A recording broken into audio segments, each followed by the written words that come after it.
Okay, guys, very welcome back to the show. And I've got a very special guest on the show today, a man that's an author of fiction and non-fiction books, and he's an expert in all things Jack the Ripper, which is what we're kind of predominantly going to focus on today.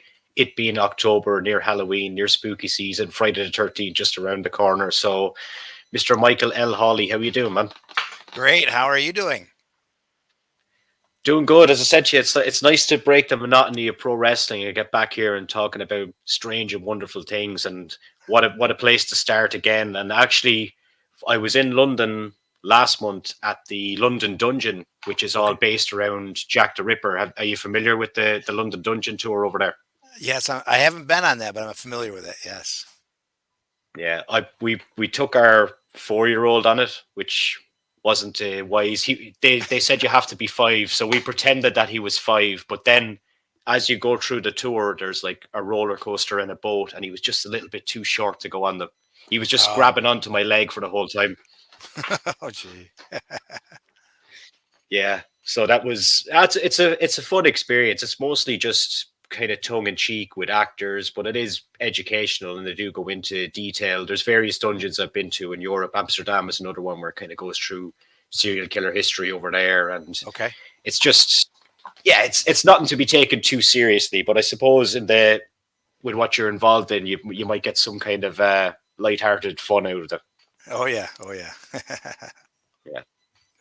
So look, I was looking on your website, and before you became an author, you kind of led a busy life, just to say the least. Do you want to kind of explain to people what your background is?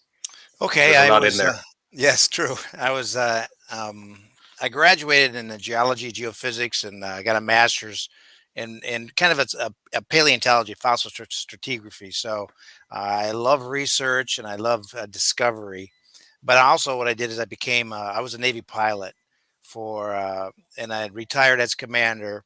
So that is nice. It's actually really nice for the retirement. But while I've been doing that, I've also been teaching to because I have a passion for science. But in the meantime, about 2009 is when I was actually waiting for my first book to be published on a completely different subject. But that's when the economy went under around the world.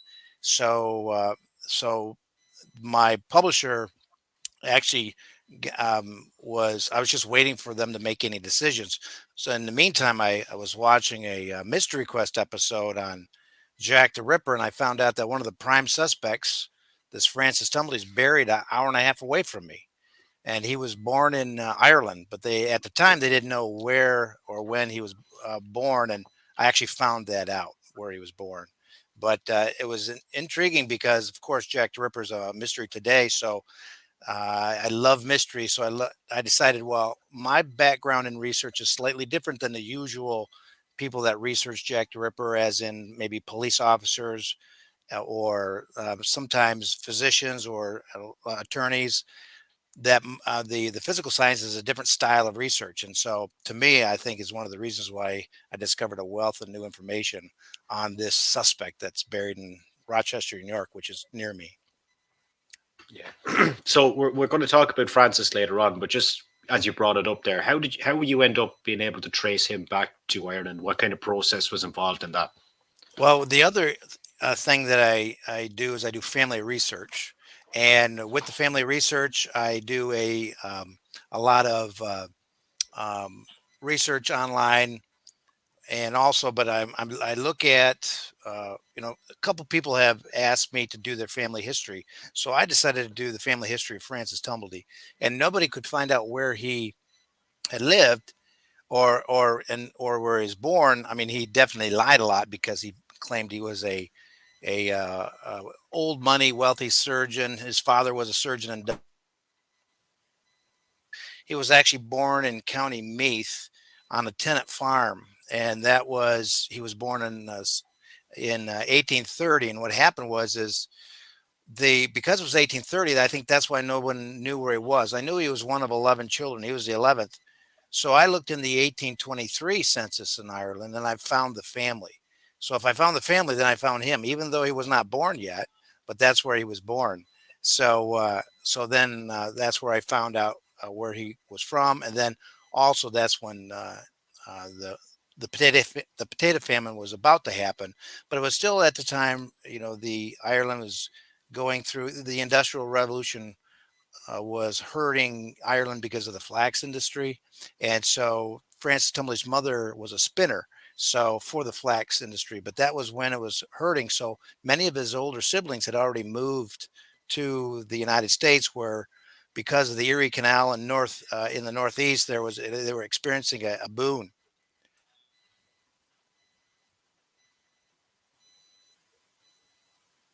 So yeah. Yeah, that's mad. So, can you tell us, is there still lineage of his family in Ireland, or do you know that kind of information?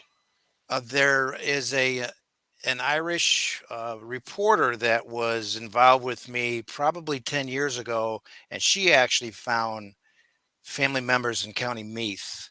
And now, even though the name Francis Tumblety used was spelled Tumblety, when you look at the family history, it was Tumilty, Teumelty. There was variant spellings. And so even on the family gravestone in Rochester, it's Teumelty that he used. So the name Tumblety was actually brand name for his quack doctor business. So he used that, and he purposely did not want people to know his family background, because he was claiming that, as I was saying, that he was from wealthy money, wealth, and they weren't. So he separated. In fact, one of his brothers was in Rochester. Even always spelled his last name Tumilty at the same time, and then his other brother was using Tumulty. So that name's always that goes back and forth. But that family apparently does have knowledge. The clan does have knowledge of Tumblety being a Jack the Ripper suspect. Hmm. And were any of those other siblings with different name variations, were they ever in any kind of trouble, or was it just Francis himself? It was basically Francis is what what happened was is when he came to America, he came to Rochester as a teenager around 17 years old. He got caught up with two different quack doctors.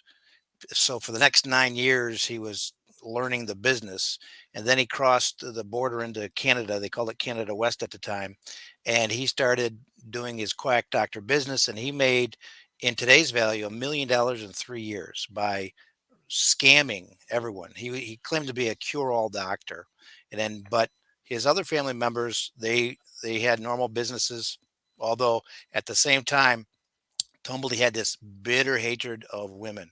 And what happened was is if and his brother was reported to have that same bitter hatred.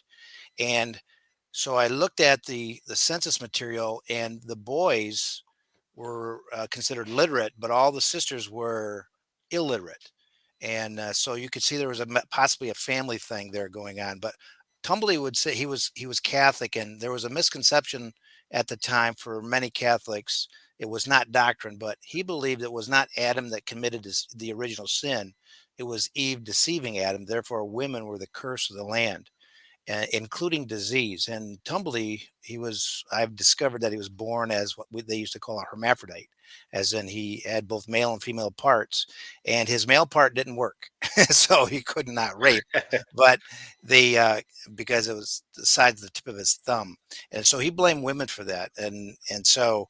But then when he developed syphilis in 1880, that would have been a trigger point for him. And that's when I start seeing these unsolved murders in America. Wow, it's fascinating then as well. And what is it that really drew you into all this Jack the Ripper stuff? Was it just watching it that one night on TV, or is there more Well, to it than that? right. There's the British retired police officer Stuart Evans. He was the one that found in the 1990s a private letter, a chief inspector at Scotland Yard at the time of the Ripper murders. It was a private letter that he acquired that and that said that a person asked, "Who do you think Jack the Ripper was?" Because this chief inspector Littlechild was there. He was in the inner circle, always at the Sunday meetings, even though he was actually head of special branch, which was the kind of the CIA version of Scotland Yard. But he knew all, and so he said, "Well, I don't know about the suspect you're inferring about, but Tumblety, he was the very likely suspect." That shocked Stuart Evans because Stuart Evans had never heard of this guy. Not only never heard of him, it's not that he was a minimal suspect. Here's a chief inspector saying he was the prime suspect and the very likely Jack the Ripper. It shocked them. So then he started researching it for 2 years, and then he discovered all the information was actually in the United States. There was they tried to bury it in Scotland Yard, and they had a little bit of control over the papers, and that's my latest book. I showed that. So, but it was that Stuart Evans had found that. So here it is. When I watched the show on Mystery Quest with Stuart Evans, that ooh, it's a mystery. And then so my background is to do research. And so I would like to try to take a shot at it. So I was going to start with Tumblety because he was buried close to me. So then if once I exhausted him, I was going to go to the next suspect, then go to the next one. Well, it's been how many years and 3 books later, and I still find more stuff. So, and I mean, just shocking things like Scotland Yard never knew this, but in 1881, about 6 or 7 years before the murders, he's in New Orleans, and he always loved to pick up young men. He molested young men all the time, and so he had this young man who was a male prostitute, and he ripped a cigarette out of his mouth and gave him a cigar. And he said, "There's two things wrong with young men these days: cigarettes and streetwalkers. They should all be disemboweled." That's what Jack the Ripper did. Well, this Scotland Mm. Yard never knew he said that. So it's like everything I find about him is damning. And then I found out in the 1880s, he's carrying surgical knives around, surgical instruments. Now, he originally did it because he was trying to show that he was a retired surgeon. But in his travel chest, the same travel chest that he would go to England in. And we know that Jack the Ripper used a amputation knife, so a long knife. And so here, who is the only suspect that has that? And then so here's Tumblety, a guy that during the Civil War he owned a collection of uterus specimens. It's like how many? And that's what Jack the Ripper Jesus. took. And then during the year of the murder, January in Toronto, he was interviewed, and because his syphilis was turning into neurosyphilis at the time, though it affected his kidney and heart. But he said that he told that reporter that he was constantly in dread of sudden death because of kidney and heart disease. So here's Jack the Ripper took the kidney out of one and the uterus, the heart out of another, and the uterus. So those three organs are connected to him. Nobody knew this. And it's like, and that was just more damning information. It's like, wow, just think if Scotland Yard knew that. And he was already a prime suspect, which I found out too, was that when I got involved, a lot of the experts were saying, well, he's probably not, he was probably a minimal suspect at best. Well, I found out that not only did Scotland Yard follow him to America, they went after him. And then and that's what this latest book has, the first two chapters. And then one of the Jack the Ripper experts that interviewed me says, well, you definitely put that part to bed. So, but yeah, so it just keeps on finding more. So it's fun. I just love the discovery that, and then when I discover something, and I go, oh, nobody knows about this yet. What am I going to do? So I had to publish. Do you think you're ever going to be in a situation where you're not going to be looking at Tumblety as the prime suspect? Well, that was the original plan. And so, but what happens now is there's more doors that open up. One, the reason what happened is after my second book, they said, well, if he truly was a serial killer, and when by the way, when Tumblety was arrested on suspicion, but nobody saw the murders, so that, but they had him nailed on molesting young men. It was a misdemeanor charge at the time, so he could Wow. post bail. So he posted bail, sneaked out of the country, and the murder stopped. So, so then what happens when he came to America? He had to stay in America because that misdemeanor charge was not extraditable. So the question I got is, well, if he was truly a serial killer, were there any Ripper-like murders in America when he was there? Well, that's what I started doing. And then I'm still not done with it. But so I found 39 unsolved murders that I cannot eliminate him as being uh, possibly the offender, as in because he was a hermaphrodite or intersex condition. Most young women at the time on the streets that were murdered Ripper style, they were actually raped as well. So, but I found these mysterious murders where that's when he realized that he had syphilis, like a trigger point.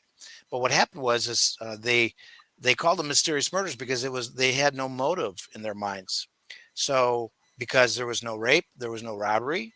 Well, nowadays that now that we know what serial killers do, the anger retaliatory, that hatred. So, here it is. Tumblety in 1880 lost the court case against a woman in New York City. Well, then he takes the train. He was a transit. He's always traveling. And so I found these 39 murders near train tracks all the time. So I call it the Railway Ripper.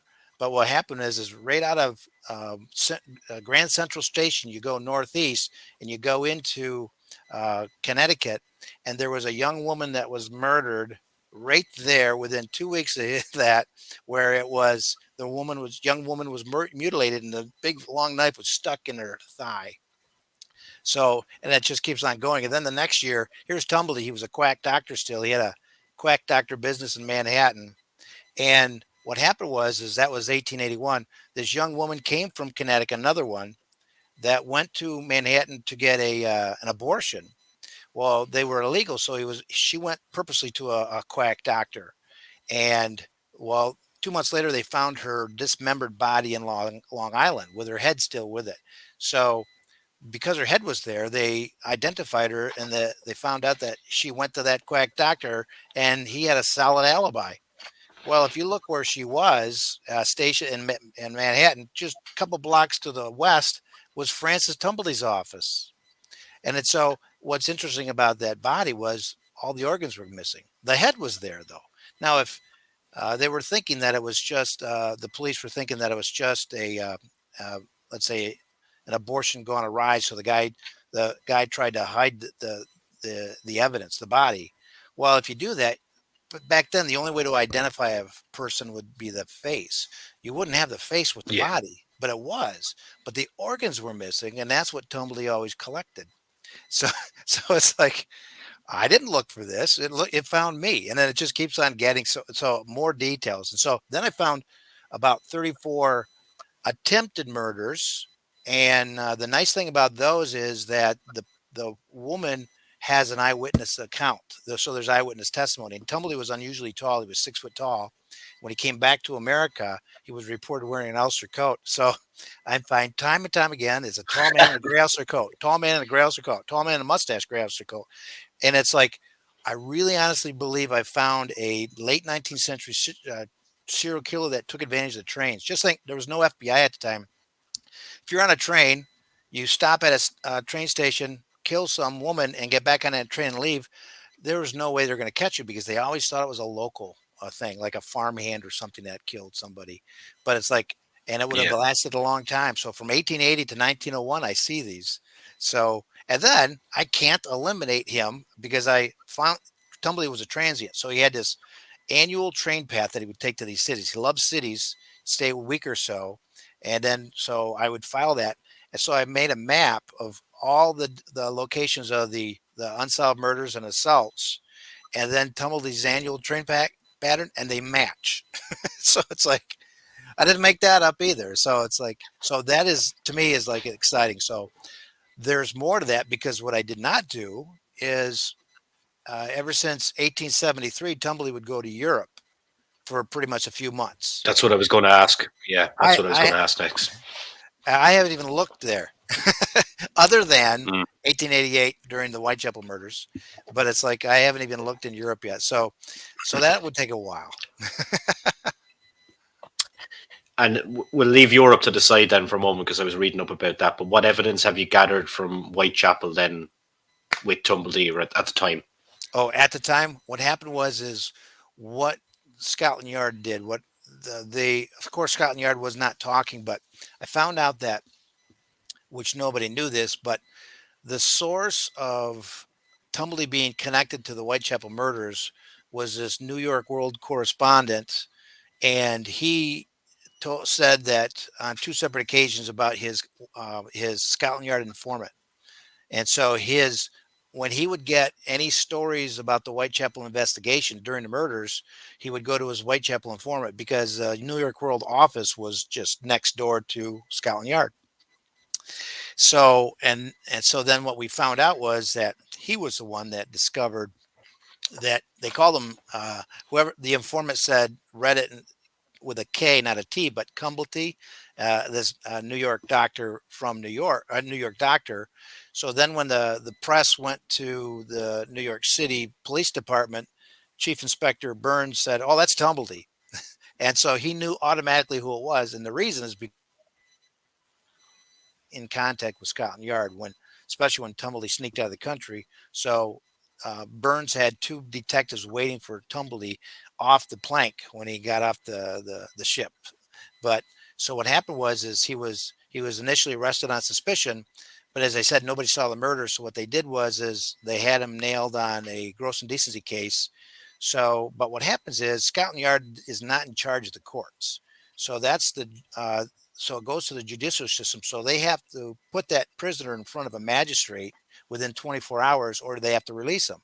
So they put him in front of the magistrate. So the first is called a committal hearing. Is the magistrate going to commit this person in jail or remand him? I'm sorry, it was a remand hearing. To remand him in jail in Holloway Prison until the committal hearing, which possibly would commit him up to the judge because it was a murder case. So what happened was is we see that Tumblety was arrested on received into custody on November 7th for the remand hearing, and he had to have been released by November 8th. And so for a narcissist like Tumblety, the outrage of that would have been he would have been at his maximum rage. And then November 9th is the last of the Ripper murders, Mary Kelly. So then on November 14th, he was received into custody for the committal hearing, and he posted bail on the 16th. And so that what happened was that he sneaked out of the country um, by November 23rd and 24th. He was on the ship, and so it was Scotland Yard following him all the way through. So what we don't know, I mean, we know that he had this bitter hatred of women, he and especially prostitutes, and so we don't know the details, but we just know that he was such an important suspect that when he sneaked out of the country, they followed him. And when he came to New York City on December 2nd, not only were there two New York City detectives, there was a Scotland Yard detective waiting for him. And so then by December 4th, the papers found out there was a Scotland Yard detective looking for the guy that did it, meaning Francis Tumblety, when they interviewed somebody. So when Tumblety read that, he sneaked out of the country. I mean, he sneaked out of New York City, and I found out where he went to. And he went to a Waterloo, New York. And how I know that is because his sister lived there. And wouldn't you know, that evening when he was there, that a woman was accosted at night. And if you look at the Whitechapel murders, a couple of them, you see that their tongues were sticking out. They were strangulated first. And then so you could almost call Jack the Ripper Jack the Strangler. And so these women were attacked by the throat first to drop down, and then this woman got away. And the reporter and in the Waterloo paper was convinced it was Tumblety. That's why he said, "We've got here's a Jack the Ripper suspect in town," and this what happened. So that's kind of the process what happened through those. There, there's more. There's hours more of that. Yeah. I see like online that you've done some lectures in Liverpool and various other places. How did they come about, and what kind of stuff do you do in terms of lectures on this subject? Oh, that I still enjoy those. So the that was after my first book, but what happened was is it's kind of interesting when I started getting involved. Or Francis Tumblety was considered a minor suspect, but it wasn't my arguing; it was the data, the things that was finding that was Facts. clear that he was a top suspect. Well, that caught the interest of the people in London. So one of the Jack the Ripper lectures was actually in Liverpool. So I got to go there. It's kind of cool because here's an American giving a Jack the Ripper, a lecture about a British murder to Britons. But that was Yeah. fun. So then there's a so I have, so I was had lectured in a lot of other places as well, and I still will. This is new. There's a possible documentary coming out of all of this, and that's another Irish connection there as well.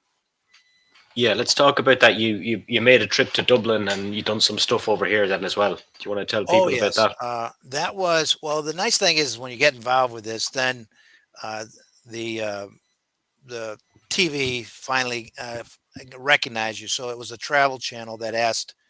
They were doing a it was called the series was Legend Hunter, and they were talking to Stuart Evans, who's the man that discovered Francis Tumblety, and Stuart Evans said, well, Mike Hawley is the one that's doing the active research right now. So they actually flew me to Dublin for a 3-hour interview, which was on the Travel Channel. So it was really neat, and that was because I had discovered and there was a court case in St. Louis, and the court case had 40 sworn testimony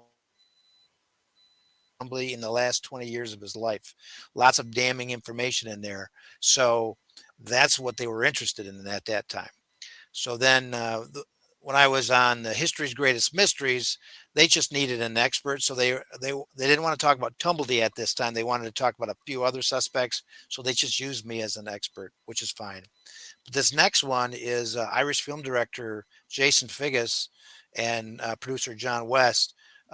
They are producing a documentary on Francis Tumblety and my book as well. And so we've got some connections going on as we speak. A couple producers in the Hollywood area that so we just have to wait to see what happens, but it's pretty exciting that it's guaranteed to have it. So that how long that takes, I'm not sure, but that's fun. So I would love to go back and visit Ireland for that. That would be awesome.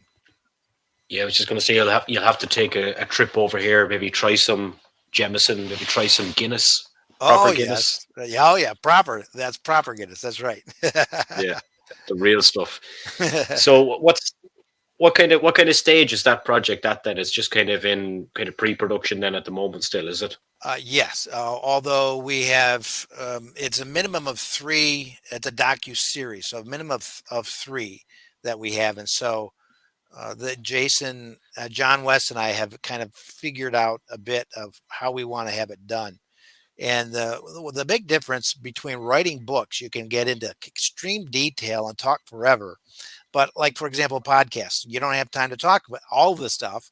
Also on the films, you have to be selective in how you say things. So me, Yeah, I belabor the point too much. So John reels me in.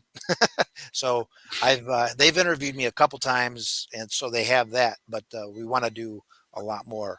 They want to have they want to really make it a very good documentary, of course. So yeah. that's the What plan. what do you, what do you think the key to making a good documentary like that is? Because we see so many different variations of kind of untold murder stories and different documentaries all the time on different channels. What for you, in your opinion, makes a good one? For me, is data driven. Is well, that and that's sadly you can't always use that, but for me, it's the research is important. So for example, my research, I always have it peer reviewed basically by the ripperology people when I have send my articles in and let them try to rip it apart. As the more they can rip it apart because they're non-tumbly uh, experts, and so then they will, if there's any gaps, they're going to let me know. So I love that. So my book is kind of like been uh, created under fire. So it's and so then this will be based on that. So everything we have, and I insist on it, making sure that everything is accurate. So their job is to make it, make it sound good, and that the public will enjoy. But I'm kind of a picky person, so I want to make sure it's accurate. Which I was. That's why in the History Channel, the director, I kind of bugged him a lot because he would want me to say something. And I said, "Well, that's historically inaccurate. It was this." So so he goes, "Okay, I get it." So that's what I was doing. But so basically, that's for me is it make sure that it's accurate. So because there's a lot of Yeah. documentaries that are not, and so even though the general public won't know it, but others, if you want to have it have this have legs, that it's a credible documentary, it needs to be a correct. Yeah, in terms of what you're saying that about the History Channel, were they just trying to, like, I've talked to a lot of people that have, say, been on Netflix reality shows, Right. etc., etc. But you've Right. got somebody there beside you saying, "Now, can you say this?" Was it kind of some of that kind of stuff going on? Yeah, what happened was is Yeah. they gave me the list of the 5 experts they were going to use, and by the way, I was the only one that wrote a nonfiction book on Jack the Ripper. Okay. I didn't get that, but I do realize one of them was the great grandson of H. Holmes, and so the History Channel was trying to promote Jeff Mudgett's theory that his great grandfather was Jack the Ripper, H. Holmes, the Chicago serial killer of 1894. So I know the counter evidence to that, and he wasn't even in London at the time. So, so I just said, I insisted to the producer, I said, the director, I'm sorry, that I get to say that. So he did film me talking about the counter evidence, but he never showed it. So then I realized that if you ever watch the show, he is trying to kind of make the show look like H. Holmes was the best of those suspects, and that's what he was trying to do. But it Mm. was nice though being flown to Los Angeles and for free. Nice. Fun. Can we talk about the? I've been reading up about this Dear Boss letter and the significance of Yes. that. Can you tell me about the significance of that linked back to Tumblety and why it like looks like it's his? Well, it would be the From Hell letter, but in the Dear Boss letter is an important one as well, though. We Mm. should talk about that one. The Dear Boss Yeah. letter, that right there happened in September 25th. What happened was is the Central News Agency received this letter called Dear Boss, and it was titled Dear Boss, was written in red, and it was signed Jack the Ripper, and that was where the name came from. And what happened was is he in that letter he said it was basically Americanism. See, Dear Boss is an Americanism too. So and at the time they were thinking that maybe Jack the Ripper was an American kind of doctor or something like this, and so that kind of fit. Well, then he hinted that he's going to do something with the ear of one of the victims, and that's what happened. Is the next victim had a little bit of the ear clipped. So Scotland Yard thought, well, maybe if this truly was a Jack the Ripper, then this is his handwriting. So they wanted to publish that paper and then the papers, and then the name stuck. So before that, it was the Whitechapel Fiend or the Whitechapel Murderer, but right after that, it was Jack the Ripper. Well, so what happened was, is 2 weeks later, then this a man named Lusk, that's the president of the Vigilance Committee, in October received this letter, but had a box, and then it had a part of a kidney. And that one, it started with From Hell. And and so, well, actually, Dear Mr. Lutz, but it was signed From Hell. So in there, the last woman had her kidney taken. So, and then in that letter was saying that it was, that, you know, it tasted good, all that kind of business. And so that's a possible Ripper letter. So most people, most experts today consider the Dear Boss letter actually from a Central News Agency reporter. And one of the reasons is because the Central News Agency was the Associated Press of the time at that thing. And how do you get in all the papers? Send it to the Central News Agency. So they wanted that in the papers. So you can see that that was going on. And no other person would have known that. They would have sent it to the police. They could have sent it to anywhere but the Central News Agency. So Scotland Yard was not duped, nor was anybody. Still today, that it's not considered a Jack the from Jack the Ripper, but the From Hell letter is goes back and forth. And interestingly, a handwriting expert in Pittsburgh matched that letter with Tumblety handwriting. So that right, and then there's the most recent a postcard that came that they discovered. It has this very similar handwriting as well. So that would be kind of like would be connected more with Francis Tumblety, especially that box where it was sent. It was a tall man. I would say a gray oyster coat, but a tall man in a thick mustache was the one that was asking questions about that just before that letter was sent with the box. So there are some possible connections with Francis Tumblety with that one. Excellent, excellent.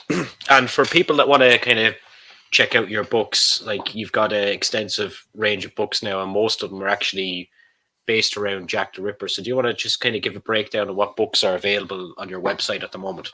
Okay, the website is michaellhawley.com. And then, so I have three fiction novels and now three or plus nonfiction.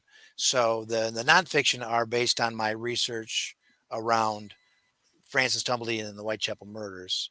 And then, so what happened though is my fiction novels are based similar to the very first one, that Ripper's Hellbroth, was actually based on an actual investigation by Scotland Yard that Jack the Ripper was actually a Dr. Jekyll, Mr. Hyde type person. During the day, he was a prominent physician. At night, he was a medical maniac looking for the elixir of life, mixing with herbs. Well, Tumblety was an herb doctor, and he had this obsession with youth, and he would talk about the elixir of life. And here it is: the when the first Whitechapel murder occurred in Lyceum Theater, Mansfield's Dr. Jekyll, Mr. Hyde was being shown at that time. And then so, and then the business manager was Bram Stoker, author of Dracula. His best friend was Sir Henry Alkane, who was the boyfriend of Francis Tumblety. So there's always these connections with Francis Tumblety.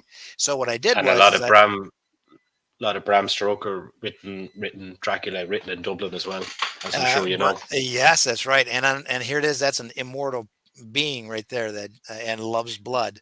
So I'll bloodlust. tell you, I'll tell you something funny. That they always say it over here. The three top selling books ever. Two of them are from Ireland: Dracula, the Guinness Book of Records, and then the Bible, of course, which wasn't written here. Well, you have one of the oldest Bibles in Europe, right? Is in Dublin. So maybe that's it Yeah, too. yeah. So Maybe then, that's part of it.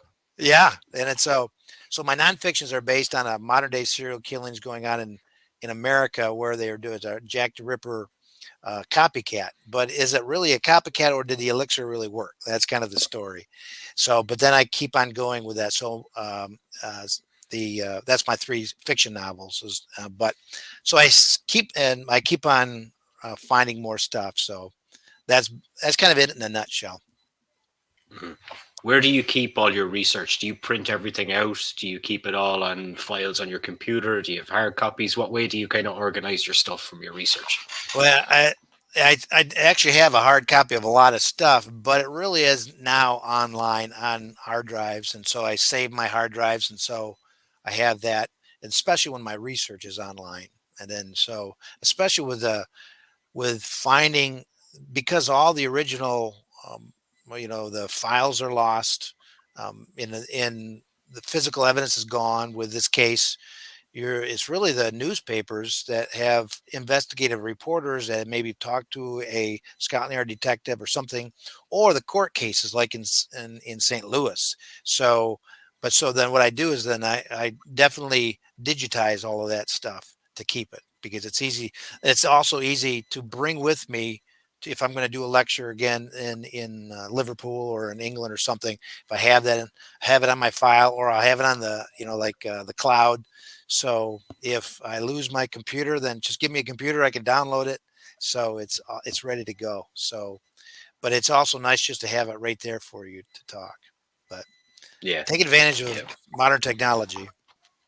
Yeah, It is there. I always worry. I always worry myself about modern technology and just what if I lose everything? Like I'm the type of guy now. When I go to the airport, still I got my boarding pass printed off because if Right? I'm walking into the airport, my phone drops and my screen breaks, I'm fucked. That's right. That's right. I'm always thinking the worst. That's why actually, I'm, when I were at the airport, my adult daughter, when we were traveling through Europe, she had all the stuff on her phone, and I just didn't know what she was doing. She was doing it so fast. Okay, Dad, come on in. You can get in the air, in the airplane, because I already gave him the ticket. What? I don't have a hard copy. Where is it? So hard I'm to get not that used to. Hard fast. to get used to. Is there any other projects then that you're currently working on? I know you said you're kind of working on another book. Is there anything else coming up? So it's mostly that kind of stuff. The projects would be I'm usually dealing with a lot of people coming up to me and asking me to, they have their own research. And so because I've kind of jumped into a lot of things, discovered a bunch of different things, they're asking me to help out. So I'm kind of helping them out as well. But so then my publisher is asking me to do some other things too. So there's just lots of things in the fire. What I really want to do is focus on that documentary, but also get into I just published this book, so I want to start a little bit of a lecture series these next couple of years first, so I get to talk because I love talking. And hopefully we'll talk to you again at some point soon, maybe when the documentary's up and running and you get to Oh, Ireland for a few pints of Guinness. oh, that's right, and I love that. I love Yeah. my Guinness. Michael, a pleasure to have you on the show. I'm going to post your website underneath here if people want to go and check out your work. And thanks very much for your time today. Well, thank you for speaking with you there, Morris. It was great. Cheers, man. Thank you.